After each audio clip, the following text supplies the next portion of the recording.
حدیبیہ کے موقع پہ کون نہیں جانتا؟ ادھر مکے والے آئے تھے، انہوں نے کہا جی معاہدہ کرنے لگے ہیں، یہ معاہدہ ہوا ہے حضرت محمد رسول اللہ عروہ بن مسعود ثقفی کے درمیان۔ عروہ نے کہا محمد کیسی بات کرتا ہے، علیہ باللہ صلی اللہ علیہ وسلم کیسی بات کرتا ہے، یہ محمد رسول اللہ نہیں مانتے، یہی مان لیتے تو جھگڑا کون سا تھا؟ محمد بن عبداللہ لکھو۔ فرمایا محمد بن عبداللہ لکھ دو۔ علی بن ابی طالب سے کہا علی تو لکھ دے، انہوں نے کہا حضور میں تو نہیں لکھ سکتا۔ فرمایا علی مجھے پتا کہاں لکھا ہے، میں کاٹ دیتا ہوں، محمد بن عبداللہ لکھ دے۔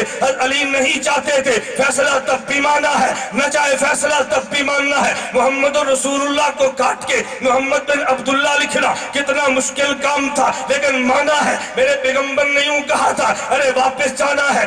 سلمہ یہ لوگ کیسے جائیں گے، میں تو بڑا پریشان ہوں۔ نبی پاک خیمہ میں تھے، سلمہ نے پوچھا ہے حضور کیا مجبوری ہے، آج آپ کے چہرے پہ حزن و ملال ہے؟ فرمایا یہ 1400 میرے جانثار ہے، یہ مدینہ سے چل کر آئے ہیں، احرام باندھا ہے، یہ جذبات میں واپس کیسے جائیں گے؟